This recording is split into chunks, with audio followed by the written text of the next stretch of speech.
स्वागत है आप सभी का।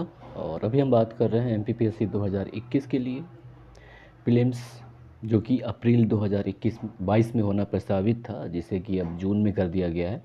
तो उसी के लिए हम क्वेश्चन का मॉडल सेट नंबर 3 लेकर आए हैं और बात करते हैं पहले क्वेश्चन की। तो पहला क्वेश्चन है कि अभी हाल ही में मध्य प्रदेश के किस रेलवे स्टेशन का नाम बदलकर रानी कमलापति कर दिया गया है? हबीबगंज, भोपाल, इटारसी या फिर होशंगाबाद। तो इसका सही जवाब हो जाएगा ए, हबीबगंज। तो 15 नवंबर 2021 को जनजातीय गौरव दिवस के रूप में भी घोषित किया गया और उसी दिन देश के प्रधानमंत्री के द्वारा मध्य प्रदेश की राजधानी भोपाल में हबीबगंज के नए रेलवे स्टेशन का उद्घाटन किया गया और इसका नाम बदलकर रानी कमलापति कर दिया गया। और आगे चलते हैं नेक्स्ट क्वेश्चन की तरफ। तो दूसरा क्वेश्चन है कि अभी मध्य प्रदेश में अभी एक नए ज़िले का निर्माण किस वर्ष किया गया? 2016, 2018, 2019 या फिर 2020। तो यहाँ पे सही विकल्प हो जाएगा बी, वर्ष 2018। तो 2018 में मध्य प्रदेश का 52वां जिला बनाया गया 1 अक्टूबर 2018 को। और क्वेश्चन नंबर 3 की बात कर लें तो क्वेश्चन नंबर 3 है कि नर्मदा नदी की लंबाई कितनी है? 1213 किलोमीटर, 1312 किलोमीटर, 1320 किलोमीटर या फिर 1321 किलोमीटर। तो इसका सही विकल्प हो जाएगा बी, 1312 किलोमीटर। अब थोड़ी सी नर्मदा नदी के बारे में कुछ और फैक्चुअल बात कर लें तो नर्मदा नदी जो कि पूर्व से पश्चिम की ओर बहती है और ये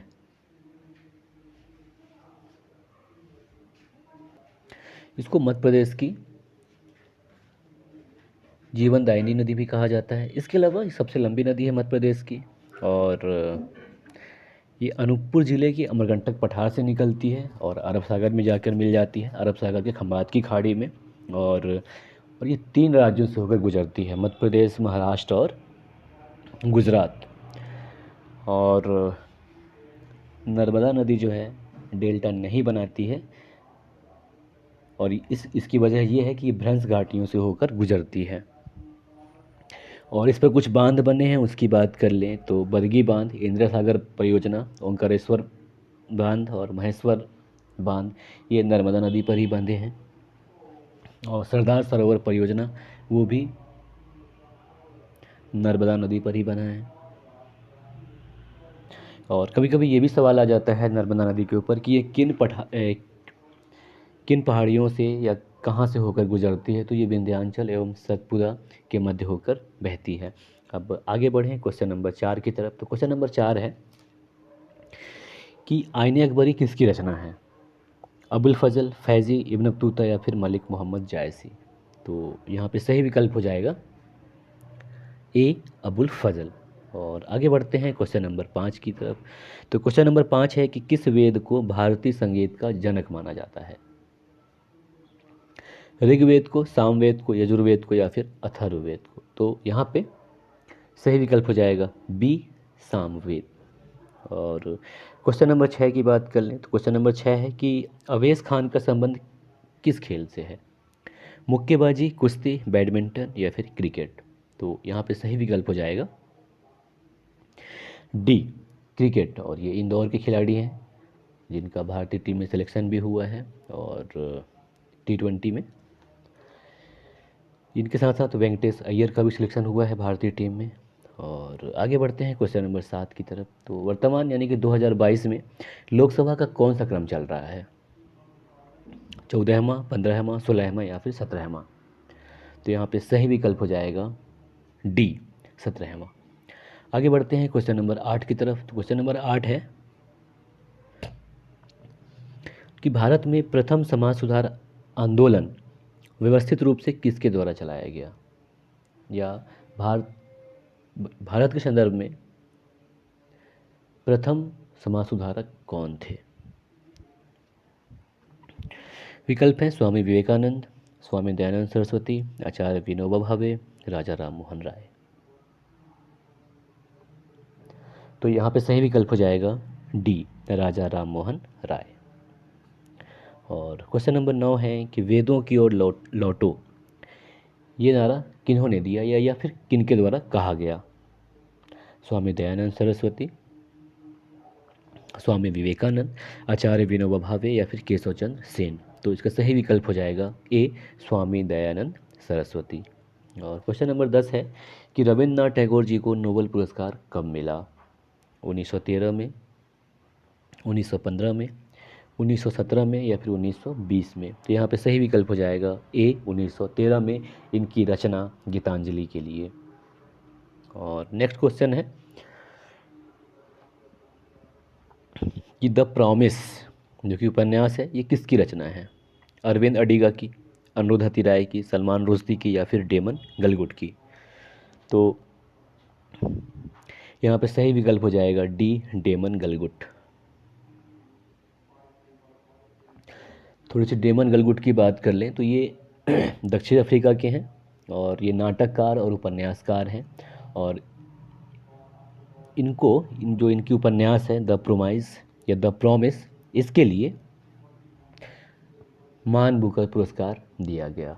अब थोड़ी सी बात कर लें मान बुकर पुरस्कार की। तो मान बुकर पुरस्कार की स्थापना जो है 1969 में इंग्लैंड की बुकर मैकोनल कंपनी के द्वारा की गई थी। और ये बुकर मैकोनल कंपनी है इस पुरस्कार को 1969 से 2001 तक लगातार प्रदान की। इसके बाद क्या हुआ कि वर्ष 2001 से 2019 तक मान ग्रुप के द्वारा ये पुरस्कार प्रदान किया जाता रहा। और वर्ष 2019 से वर्तमान तक, यानी कि वर्तमान समय तक, क्रैंक स्टार्ट कंपनी के द्वारा ये पुरस्कार प्रदान किया जा रहा है। और मान बुकर पुरस्कार की बात कर लें तो ये साहित्यिक पुरस्कार है और इसके अन्य नाम कुछ ऐसे हैं कि द बुकर प्राइज कहा जाता है इसको, the Booker Prize for fiction भी कहा जाता है।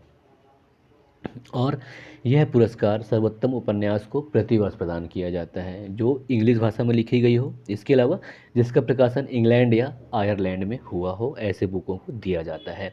अब यहाँ पे जो अन्य विकल्प दिए गए हैं उनकी भी थोड़ी सी बात कर लें तो अरविंद अडिगा जो कि भारतीय लेखक हैं और इनको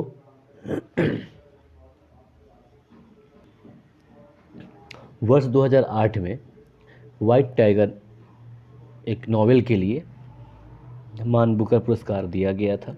और अगर समय मिले तो आपको ये बुक पढ़ना चाहिए, बहुत ही बेहतरीन है। और इसके बाद अरुंधति राय की अगर हम बात कर लें तो अरुंधति राय जो हैं इनको वर्ष 1987 में the gold of small thing के लिए मान बुकर पुरस्कार दिया गया था। और सलमान रुश्दी की बात कर लें तो इनको वर्ष 1981 में मान बुकर पुरस्कार प्रदान किया गया था इनकी रचना मिडनाइट चिल्ड्रंस के लिए। और एक चीज़ जो इनकी रचना है सलमान रुश्दी की जिसका नाम मिडनाइट चिल्ड्रन है, तो उसको वर्ष 2008 में सर्वश्रेष्ठ बुकर का पुरस्कार ही प्रदान किया गया था। और आगे बात कर लें क्वेश्चन नंबर 12 की। तो क्वेश्चन नंबर 12 है कि निम्न में से किसे आत्महत्या की थैली कहा जाता है? राइबोसोम को, लिम्फोसाइट को, लाइसोसोम को या फिर माइटोकॉन्ड्रिया को? तो यहाँ पे सही विकल्प हो जाएगा सी, लाइसोसोम। और क्वेश्चन नंबर नेक्स्ट है कि इनमें से जंतु कोशिका में क्या उपस्थित नहीं होता? कोशिका झिल्ली, प्लाज्मा झिल्ली, कोशिका भित्ति या फिर केंद्रक? तो यहाँ पे सही विकल्प हो जाएगा सी, कोशिका भित्ति जंतु कोशिका में उपस्थित नहीं होता। और क्वेश्चन नंबर नेक्स्ट है कि खाने के नमक का रासायनिक सूत्र क्या है? NaOH, NaCl, NO2CO3 या फिर PbCl? तो यहाँ पे सही विकल्प हो जाएगा बी, NaCl यानी कि सोडियम क्लोराइड। और क्वेश्चन नंबर नेक्स्ट है कि भोपाल रियासत की स्थापना किसके द्वारा की गई थी? नवाब वाजिद अली, बुरहानुल मुल्क, दोस्त मोहम्मद खान या फिर कुदसिया बेगम? तो यहाँ पे सही विकल्प हो जाएगा सी, दोस्त मोहम्मद खान के द्वारा, जो एक मुगल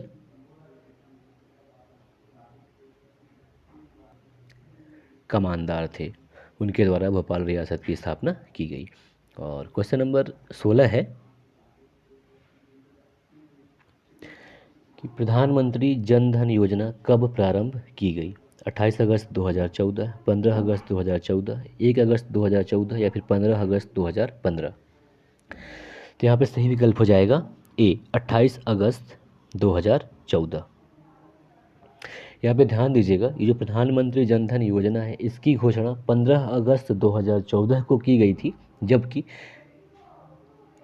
प्रारंभ या शुरुआत इसकी की गई 28 अगस्त 2014 से। ठीक है, अब आगे बढ़ते हैं अगले क्वेश्चन की तरफ। अगला क्वेश्चन है कि मध्य प्रदेश में रामसर स्थलों की संख्या कितनी है? 4, 1, 3, 6। तो सही विकल्प है इसका बी 1, कि मध्य प्रदेश में रामसर स्थल कितने हैं? सिर्फ एक है, जो कि भोज वेटलैंड या भोजताल जो है भोपाल का, बड़ी तालाब जिसे भी कहा जाता है उसे। तो मध्य प्रदेश में रामसर स्थल सिर्फ एक है और इसे वर्ष 2002 में रामसर साइट्स का दर्जा मिला। और नेक्स्ट क्वेश्चन है कि मध्य प्रदेश में एनजीटी का कौन सा पीठ स्थित है? कौन सा क्षेत्रीय पीठ स्थित है? पूर्वी पीठ, मध्य पीठ, दक्षिणी पीठ या फिर उत्तरी पीठ? तो सही विकल्प है बी मध्य पीठ स्थित है मध्य प्रदेश में, भोपाल के, यानी कि। और बात कर लें पूर्वी पीठ या पूर्वी बेंच, तो ये कोलकाता में स्थित है। और दक्षिणी बेंच या दक्षिणी पीठ की बात कर लें तो दक्षिणी पीठ जो है ये चेन्नई में स्थित है। और पूर्वी पीठ की बात कर लें तो पूर्वी पीठ कोलकाता में है। और हाँ, उत्तरी पीठ की अगर हम बात कर लें तो उत्तरी पीठ दिल्ली में है, जो कि उत्तरी पीठ न होकर इसका मुख्य पीठ है। ठीक है, अब आगे बढ़ते हैं क्वेश्चन नंबर 19 की तरफ। तो क्वेश्चन नंबर 19 है कि स्वतंत्र भारत के प्रथम राष्ट्रपति कौन थे? पट्टाभी सीतारामैया, जीवी मावलकर, डॉक्टर राजेंद्र प्रसाद, जवाहरलाल नेहरू? तो यहाँ पे सही विकल्प हो जाएगा सी doctor Rajendra Prasad. Question number 20 है कि मीनाक्षी मंदिर कहाँ स्थित है? चेन्नई, कोयम्बतूर, मदुरई या फिर कोच्चि? तो यहाँ पे सही विकल्प हो जाएगा सी मदुरई। तो मीनाक्षी मंदिर तमिलनाडु के मदुरई में स्थित है। और इस मंदिर को अन्य नाम में की बात कर लें तो मीनाक्षी अम्मम मंदिर, मीनाक्षी सुंदरेश्वर मंदिर भी कहा जाता है इसको अलावा इसको। और इस मंदिर को, या जो ये मंदिर है, ये भगवान शिव और उनकी पत्नी देवी पार्वती दोनों को समर्पित है। और इस मंदिर का जो नाम मीनाक्षी मंदिर रखा गया है तो उसका वजह ये है कि मछली के आकार की आँख वाली देवी के रूप में इसको मान्यता प्राप्त है। और ये जो मछली थी ये पांड्य राजाओं का राज चिन्ह था। और इसमें ये जो मंदिर है, ये मीनाक्षी मंदिर, काफ़ी बड़ा है, काफ़ी भव्य है। और इसमें गोपुरम की संख्या 12 है, जो इसकी विशालता को बताता है। और क्वेश्चन नंबर 21 की बात कर लें तो क्वेश्चन नंबर 21 है कि जनता कर्फ्यू कब लगाया गया? 22 मार्च 2020, 22 मार्च 2021, 23 मार्च 2020 या फिर 23 मार्च 2021? तो इसका सही विकल्प हो जाएगा ए 22 मार्च 2020 को जनता कर्फ्यू लगाया गया था। और क्वेश्चन नंबर 22 है कि स्पैम शब्द किस विषय से संबंधित है? संगीत, कला, कंप्यूटर, खेल? तो स्पैम यानी कि SPAM जो है ये कंप्यूटर से संबंधित है, तो सही विकल्प हो जाएगा सी। और नेक्स्ट क्वेश्चन है कि इनमें से कौन सा सर्च इंजन है? बाइडू, पैकेट्स, कुकीज या फिर बुकमार्क? तो इसमें सही विकल्प हो जाएगा इसका ए बाइडू, जो कि एक सर्च इंजन है। और नेक्स्ट क्वेश्चन है कि इनमें से कौन सा वेब ब्राउज़र नहीं है? ओपेरा, विवाल्डी, गूगल क्रोम या फिर गूगल एप्स? तो यहाँ पे सही विकल्प हो जाएगा डी गूगल एप्स जो है ये वेब ब्राउज़र नहीं है। और क्वेश्चन नंबर 25 है कि ईथरनेट किसका उदाहरण है? MAN का,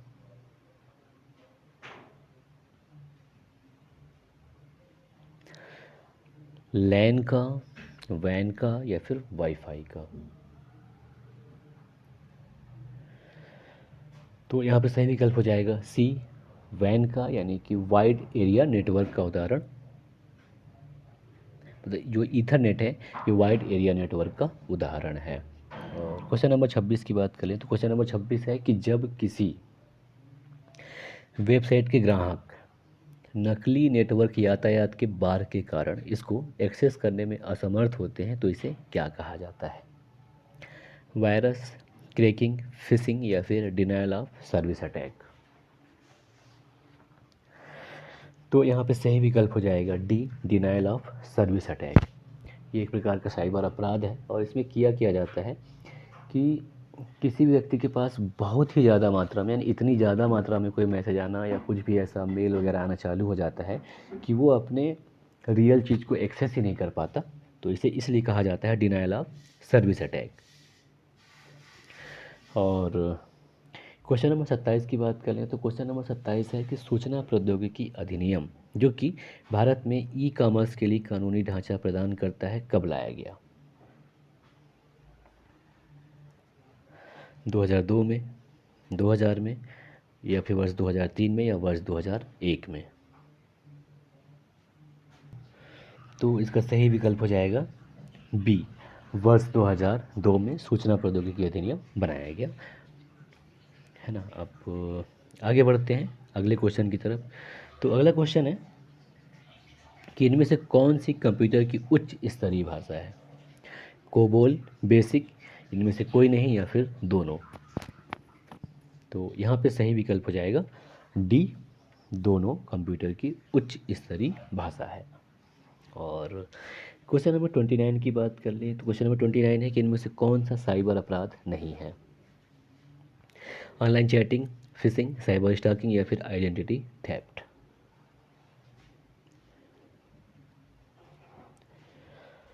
तो फिशिंग की अगर हम बात कर लें तो यहाँ पे जो सही विकल्प है इनमें से कौन सा साइबर अपराध नहीं है, तो वो ऑनलाइन चैटिंग साइबर अपराध की श्रेणी में नहीं आता है और बाकी सभी साइबर अपराध हैं। और क्वेश्चन नंबर 30 है कि भारत में संविधान का संरक्षक किसे कहा गया है? उच्च न्यायालय को, सर्वोच्च न्यायालय को, संसद को या फिर राष्ट्रपति को? तो यहाँ पे सही विकल्प हो जाएगा बी, सर्वोच्च न्यायालय को। और क्वेश्चन नंबर 31 है कि लिखित संविधान का प्रारंभ किस देश से हुआ?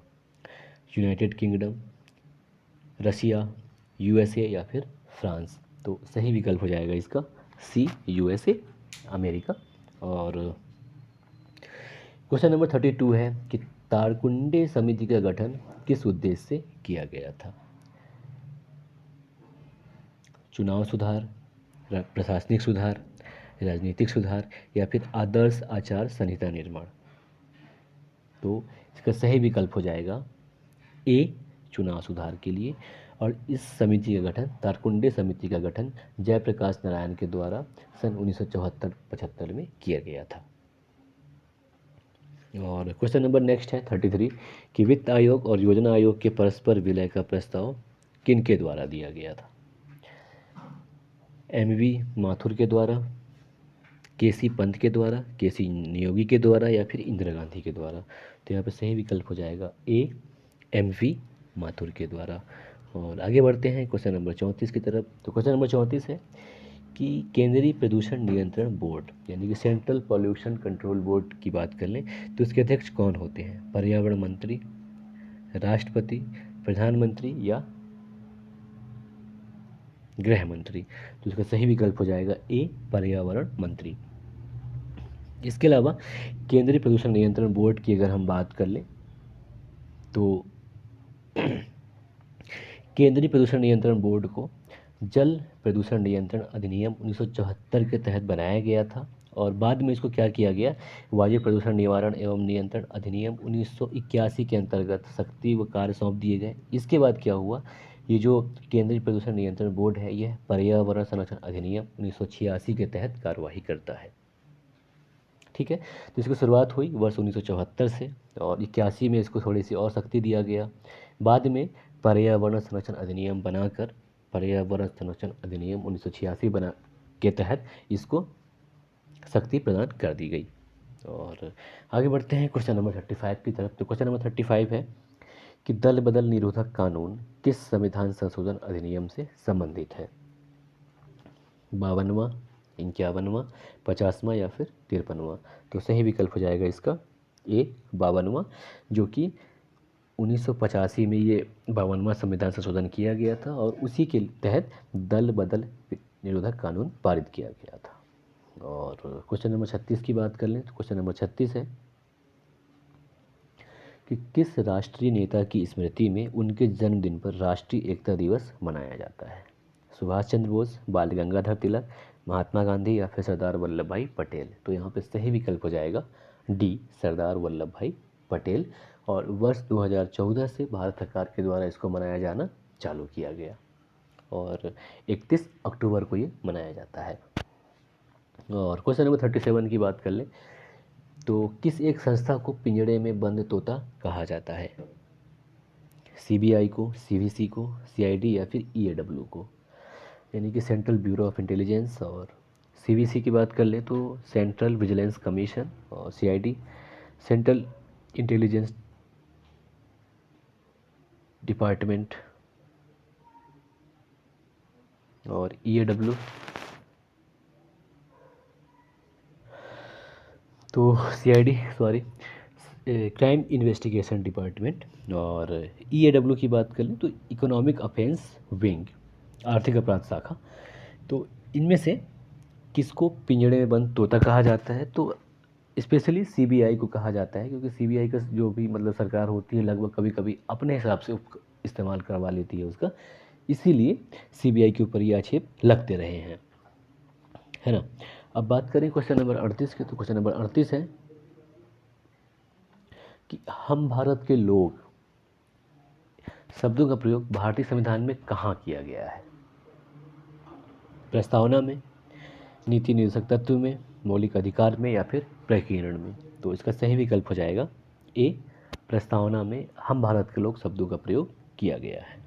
और आगे बढ़े क्वेश्चन नंबर 39 की तरफ। तो क्वेश्चन नंबर 39 है कि मध्य प्रदेश में पंचवर्षीय योजना का विधिवत शुरुआत कब से माना जाता है? 11 नवंबर 1956 से, विकल्प ए है 1 नवंबर 1956 से, विकल्प बी है कि 11 नवंबर 1956 से, और विकल्प सी है कि 11 दिसंबर 1956 से, या फिर 1 दिसंबर 1956 से। तो यहाँ पे सही विकल्प हो जाएगा बी, 11 नवंबर 1956 से। ठीक है। और क्वेश्चन नंबर 40वां है कि 11वीं पंचवर्षीय योजना की अवधि क्या थी? 2007 से 12, 2008 से 13, 2002 से 7 या फिर 2012 से 17। तो यहाँ पे सही विकल्प हो जाएगा ए, 2007 से 12 और 2012 से 17 12वीं पंचवर्षीय योजना की अवधि थी, और इसके बाद 12वीं पंचवर्षीय योजना खत्म हो जाती है। बहरहाल आगे बढ़ते हैं क्वेश्चन नंबर 41 की तरफ। तो क्वेश्चन नंबर 41 है कि केंद्र एवं राज्य सरकार को प्राधिकार कहाँ से प्राप्त होता है? जनता से, संसदीय परंपरा से, चुनाव से या फिर भारत के संविधान से। तो इसका सही विकल्प हो जाएगा सी, भारत के संविधान से। और क्वेश्चन नंबर 42 है कि मध्य प्रदेश राजकोषीय उत्तरदायित्व एवं बजट प्रबंधन अधिनियम किस वर्ष पारित किया गया? 2003 में, 2004 में, 2005 में या फिर वर्ष 2000 में। तो सही विकल्प है मध्य प्रदेश के संदर्भ में यह 2005 में पारित हुआ, तो सही विकल्प सी, जबकि एफआरबीएम केंद्र सरकार के द्वारा वर्ष 2003 में पारित किया गया था। और क्वेश्चन नंबर 43 है कि मध्य प्रदेश क्वेश्चन नंबर 43 है कि भारत में संसदीय सचिव का पद कब सृजित किया गया? विकल्प है वर्ष 1951 में, 1952 में, 1950 में या फिर 1954 में। तो यहाँ पे सही विकल्प हो जाएगा ए, वर्ष 1951 में। तो अगर हम संसदीय सचिव की बात कर लें तो संसदीय सचिव जो होते हैं एक उच्च रैंक का सरकारी पद होता है, और इनकी नियुक्ति प्रधानमंत्री के द्वारा की जाती है। और इनका जो मुख्य कार्य होता है संसदीय सचिव का, तो इनका कार्य यह है कि जो कैबिनेट मंत्री होते हैं उनको उनके काम में सहायता प्रदान करना है, और कभी कभी आवश्यकता पड़ने पर प्रधानमंत्री का भी उनके कार्यों में ये सहायता प्रदान करते हैं। और क्वेश्चन नंबर 44 की बात करें तो क्वेश्चन नंबर 44 है कि मध्य प्रदेश जिला योजना समिति अधिनियम किस वर्ष पारित किया गया? 1955 में, 1967 में, 1968 में या फिर 1995 में। तो यहाँ पे सही विकल्प हो जाएगा डी 1995 में, डिस्ट्रिक्ट प्लानिंग कमेटी। और इसकी बात कर लें कि ये काम क्या करता है, तो ये इसका काम ये है कि जो राष्ट्रीय और राज्य स्तर जो उद्देश्य हैं उनके ढांचों के भीतर रहते हुए ये स्थानीय आवश्यकताओं और उद्देश्यों का निर्धारण करता है। इसके अलावा ये ग्राम खंड और जिला स्तर पर जो सुख सुविधा उपलब्ध होते हैं उनको सूचीबद्ध करते हैं और उनसे कैसे मैनेज किया जाए ये काम करते हैं। इसके अलावा ये ज़िले के लिए रोजगार योजना का निर्माण करते हैं। इसके अलावा जो ज़िले के लिए जो भी योजना बनते हैं तो उसके लिए पैसे कहाँ से आएंगे उसका अनुमान ये लगाते हैं। इसके अलावा जिला योजना में जो भी योजना होती हैं, जिला योजना में जितने सारी योजनाएं शामिल होती हैं तो उनके लिए ये नियमित प्रगति रिपोर्ट बनाकर राज्य सरकार को प्रस्तुत करने का कार्य करते हैं। ठीक है, अब बात करते हैं क्वेश्चन नंबर 45 की। तो क्वेश्चन नंबर 45 है कि भारत की प्रथम महिला मुख्य निर्वाचन आयुक्त कौन थी? निर्मला बुच, अन्ना जॉर्ज, वी.एस. रमा देवी या फिर किरण बेदी। तो यहाँ पे सही विकल्प हो जाएगा सी वी.एस. रमा देवी। यहाँ पे ध्यान दीजिएगा जो चारों विकल्प हैं ये चारों अपने अपने फील्ड में प्रथम महिला थी। अगर हम निर्मला बुच की बात कर लें तो ये मध्य प्रदेश की प्रथम महिला मुख्य सचिव थी। इसके अलावा अन्ना जॉर्ज की बात कर लें तो ये भारत की प्रथम महिला प्रशासनिक अधिकारी थी। और किरण बेदी की बात कर लें तो ये जो किरण बेदी हैं ये प्रथम आईपीएस महिला थी भारत के संदर्भ में। और ये जो मुख्य निर्वाचन आयुक्त होते हैं तो इनका अगर हम कार्यकाल की बात कर लें तो मुख्य निर्वाचन आयुक्त का कार्यकाल 6 वर्ष या 65 वर्ष की उम्र में से जो पहले हो वो होता है। ठीक है, अब आगे बढ़ते हैं क्वेश्चन नंबर 46 की तरफ। तो क्वेश्चन नंबर 46 है कि पंचायती राज संस्थाओं को संवैधानिक मान्यता प्रदान करने वाली समिति का क्या नाम था? अशोक मेहता समिति, के संथानम समिति, एल.एम. सिंघवी समिति या फिर जी.के. राव समिति। तो यहाँ पे सही विकल्प हो जाएगा सी एल.एम. सिंघवी समिति। तो एल.एम. सिंघवी समिति की बात कर लें तो इसकी स्थापना वर्ष 1986 में की गई थी और इसने पंचायती राज संस्थाओं को संवैधानिक मान्यता प्रदान करने का काम किया। इसके अलावा अगर हम अशोक मेहता समिति की बात कर लें तो ये द्विस्तरीय पंचायती चुनाव कराने का सुझाव दिया गया इसके द्वारा और इसका गठन वर्ष 1977 में किया गया था। और के संथानम समिति की अगर हम बात कर लें तो के संथानम समिति की स्थापना वर्ष 1962 से 64 तक मतलब 62 में की गई थी और इसे अपना रिपोर्ट 64 में प्रदान किया गया। और इसी के संस्तुति पर जो सीवीसी है यानी कि सेंट्रल विजिलेंस कमीशन, केंद्रीय सतर्कता आयोग, उसकी स्थापना की गई। और यानी कि और जी.के. राव समिति की अगर हम बात कर लें, जी.वी.के. राव समिति, तो ये नियमित चुनाव आयोजन के लिए इसने अपना सुझाव दिया और इसको वर्ष 1985 में स्थापित किया गया था। और आगे बढ़ते हैं क्वेश्चन नंबर 47। तो क्वेश्चन नंबर 47 है कि मध्य प्रदेश वित्त निगम का मुख्यालय कहाँ स्थित है?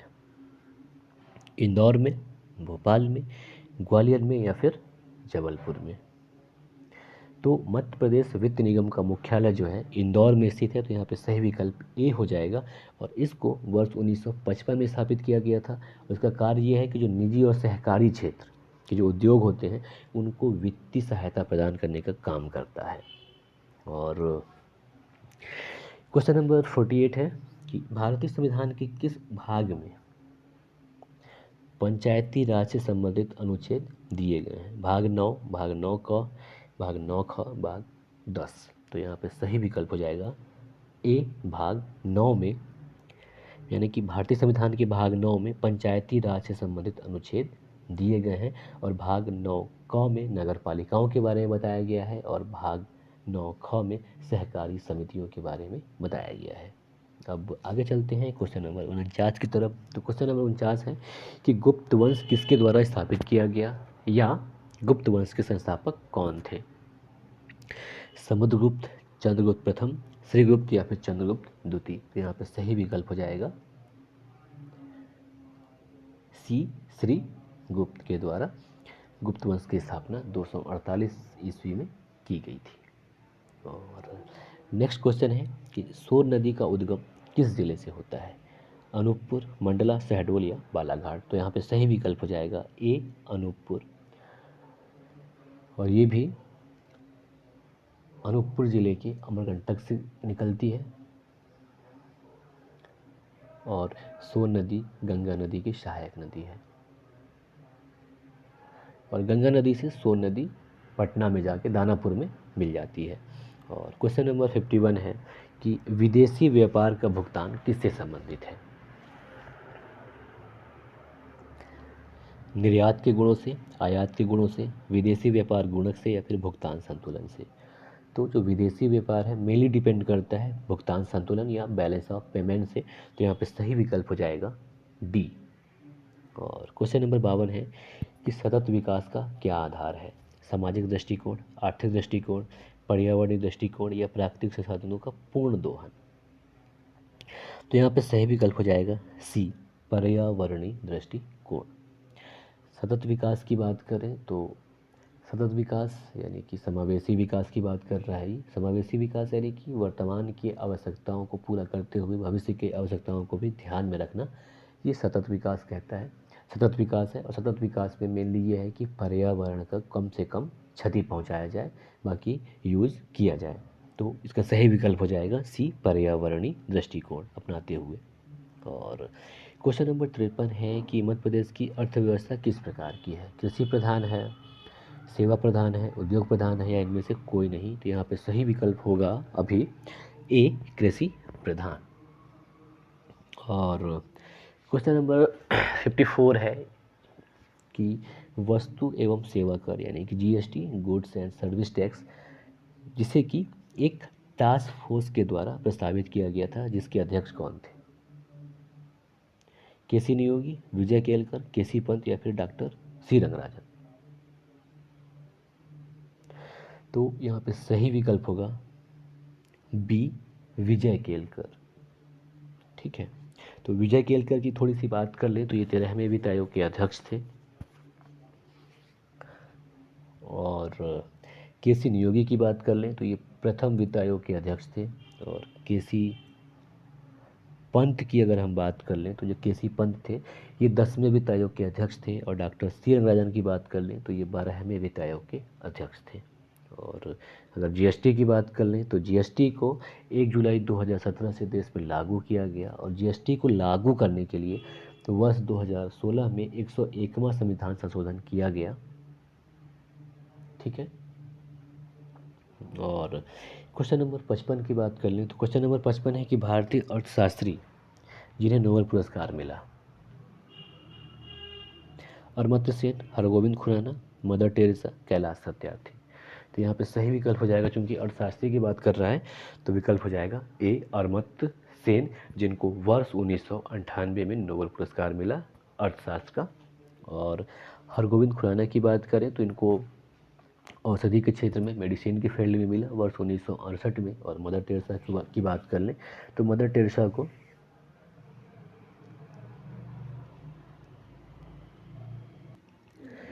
वर्ष 1979 यानी कि 1979 में नोबेल का शांति पुरस्कार मिला। और कैलाश सत्यार्थी की बात कर लें तो इनको वर्ष 2014 में शांति पुरस्कार मिला मलाला यूसुफजई के साथ। और कैलाश सत्यार्थी जो कि मध्य प्रदेश के हैं और समाज सेवी हैं ये, है ना। और आगे बढ़ते हैं क्वेश्चन नंबर 56 की तरफ। तो क्वेश्चन नंबर 56 है कि दूध के घनत्व को किससे मापा जाता है? लैक्टोमीटर से, हाइग्रोमीटर से, बैरोमीटर से या हाइड्रोमीटर से? तो यहाँ पे सही विकल्प है ए, लैक्टोमीटर से दूध का घनत्व मापा जाता है। जबकि हाइग्रोमीटर से द्रव का घनत्व मापा जाता है। और बैरोमीटर की बात कर लें तो बैरोमीटर से वायु दाब मापा जाता है। और हाइग्रोमीटर से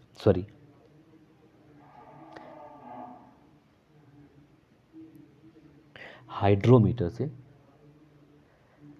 थोड़ी सी गड़बड़ हो गया, आगे पीछे हो गया, खैर जो विकल्प डी है, देखिए दूध के घनत्व को लैक्टोमीटर से मापा जाता है, और ये जो हाइग्रोमीटर है, हाइग्रोमीटर से आर्द्रता मापा जाता है, हाइग्रोमीटर से, ठीक है। और बैरोमीटर से वायु दाब मापा जाता है, जबकि हाइड्रोमीटर से द्रव्य का घनत्व मापा जाता है, तो ध्यान दीजिएगा। और आगे बढ़ते हैं क्वेश्चन नंबर 57 की तरफ। तो क्वेश्चन नंबर 57 है कि इनमें से कौन सी गैस नोबल गैस है? अमोनिया, फाजिन, हीलियम या फिर नाइट्रस ऑक्साइड। तो यहाँ पे सही विकल्प हो जाएगा सी, हीलियम। ये एक नोबल गैस है। अब बात कर लें कि नोबल गैस किनको कहते हैं, तो जितने भी शून्य वर्ग के जो तत्व हैं, जिसमें शामिल है हीलियम, नियान और आर्गन, क्रिप्टान, जेनान और रेडान, ये सभी जो तत्व हैं ये शून्य वर्ग के तत्व हैं, और रासायनिक दृष्टि से ये लगभग निष्क्रिय हैं, क्योंकि इनका अष्टक पूर्ण होता है, इसलिए इनको उत्कृष्ट गैस या नोबल गैस कहा जाता है।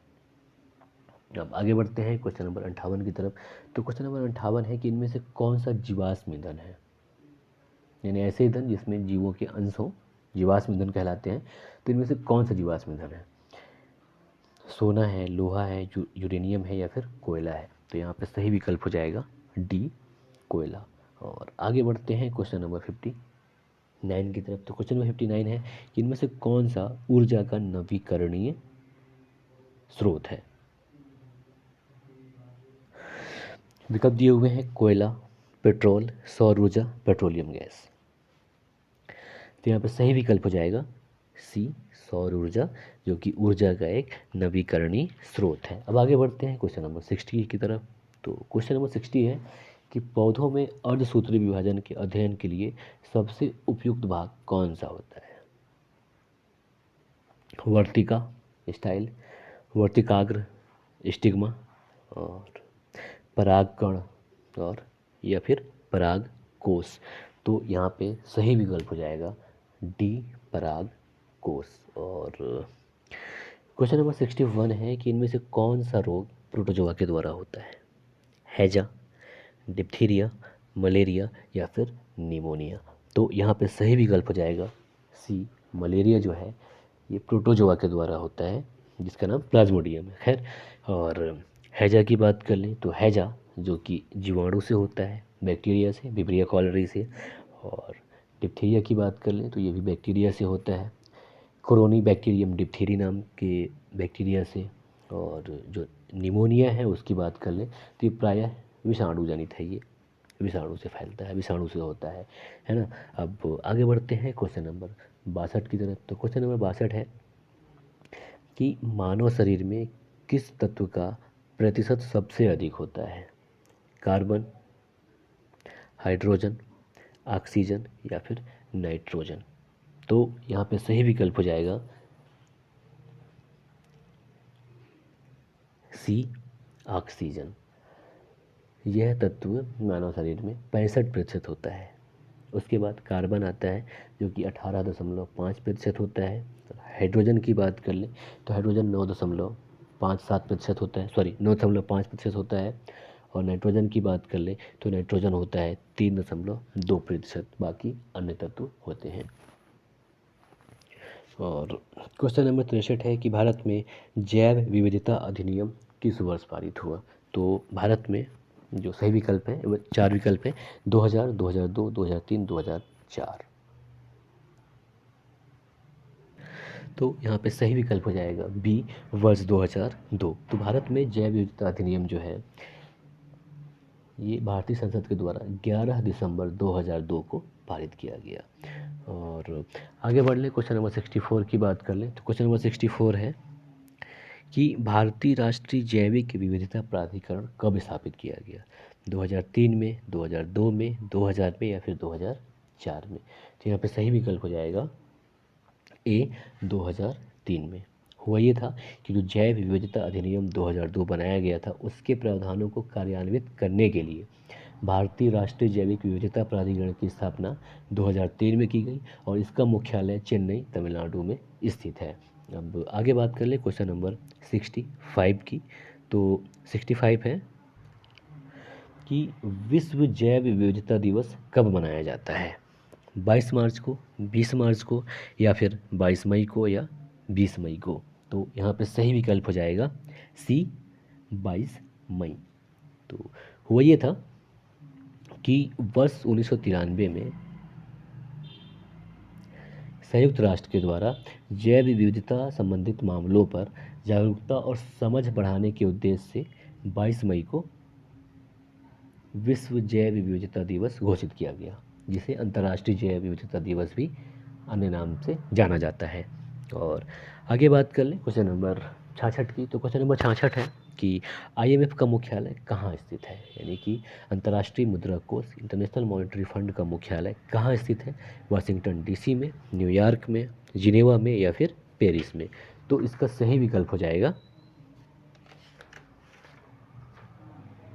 ए, वाशिंगटन डीसी में। अब थोड़ी सी बात कर लें आईएमएफ के बारे में। तो जो आईएमएफ है, इसकी स्थापना जुलाई 1944 में की गई थी और इसमें वर्तमान में सदस्य देशों की संख्या लगभग 187 है। और आईएमएफ जो है ये मुख्यतः अपने सदस्य राष्ट्रों को आर्थिक और तकनीकी सहायता देने का कार्य करता है। इसके अलावा ये अंतर्राष्ट्रीय विनिमय दरों को स्थिर रखने के साथ साथ विकास को आसान बनाने में भी मदद करता है। और इसकी जो मुद्रा है आईएमएफ की, उसको एसडीआर कहा जाता है। और अंतर्राष्ट्रीय मुद्रा कोष का स्थापना मतलब इसलिए किया गया था, या इसका जो बुनियादी मिशन था वो ये था कि जो अंतर्राष्ट्रीय तंत्र है उसमें स्थिरता रखने में किया जाए। और इसके लिए 3 तरीके से काम करता है। पहला ये है कि वैश्विक अर्थव्यवस्था और जो सदस्य देश हैं उनकी अर्थव्यवस्था पर ये नज़र रखता है। उसके अलावा भुगतान संतुलन में कठिनाई जिन देशों को होती है उनको ऋण प्रदान करने का काम करता है। और तीसरा ये है कि भुगतान संतुलन के मामले में जो सदस्य देश होते हैं उनको व्यवहारिक सहायता देता है, ये कि आपको ये करना है या ये नहीं करना है, नीतिगत मसलों पर सलाह देता है। और अगर हम बात कर लें आईएमएफ के जो द्वारा प्रमुख जो प्रकाशित रिपोर्ट हैं उनमें 4 रिपोर्ट हैं। पहला है वर्ल्ड इकोनॉमिक आउटलुक, दूसरा है फिस्कल मॉनिटर, तीसरा है ग्लोबल फाइनेंशियल स्टेबिलिटी रिपोर्ट, और चौथा है फाइनेंशियल डेवलपमेंट। तो अगर हम बात कर ले ग्लोबल फाइनेंशियल स्टेबिलिटी रिपोर्ट की, तो ये अर्धवार्षिक प्रकाशन है जो कि अप्रैल और अक्टूबर में किया जाता है आईएमएफ के द्वारा। और ये थोड़ी विवादित रहा है क्योंकि इसके द्वारा भारत का जो विकास दर है उसको थोड़ी सी घटा दिया गया था, तो इस पर कुछ विवाद हो गया था। तो इसलिए पूछ सकता है कि जो ग्लोबल फाइनेंशियल स्टेबिलिटी रिपोर्ट है ये किसकी प्रकाशन है? तो ये आईएमएफ का प्रकाशन है। और वर्ल्ड इकोनॉमिक आउटलुक की बात करें तो ये भी अर्धवार्षिक प्रकाशन है जो कि अप्रैल और अक्टूबर में प्रकाशित होता है। और फिस्कल मॉनिटर की बात करें तो ये भी अर्धवार्षिक प्रकाशन है, अप्रैल और अक्टूबर इसका प्रकाशन मंथ है। जबकि फाइनेंस एंड डेवलपमेंट की बात कर लें तो जो कि आईएमएफ के द्वारा प्रकाशित की जाती है, ये त्रैमासिक प्रकाशन है, यानी इसका वर्ष में 4 बार प्रकाशन किया जाता है। और ग्लोबल फाइनेंशियल स्टेबिलिटी रिपोर्ट की अगर हम बात कर लें थोड़ी सी और, तो यानी कि वैश्विक वित्तीय स्थिरता रिपोर्ट की अगर हम बात कर लें तो इसमें जो रिपोर्ट है ये बताया जाता है कि जो उभरते बाजार हैं उनके वित्त पोषण का आकलन करने का काम करता है ये। और ये जो ग्लोबल फाइनेंशियल स्टेबिलिटी रिपोर्ट है ये आईएमएफ के द्वारा जो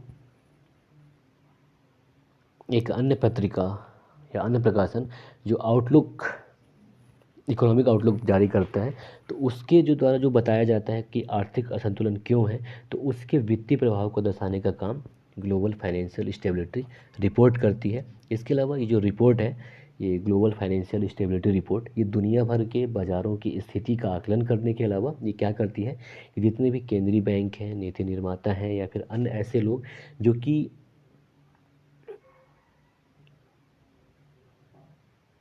वैश्विक वित्तीय बाज़ारों की निगरानी करते हैं, उनको ये सिफारिश देता है कि आपको ऐसा करना चाहिए।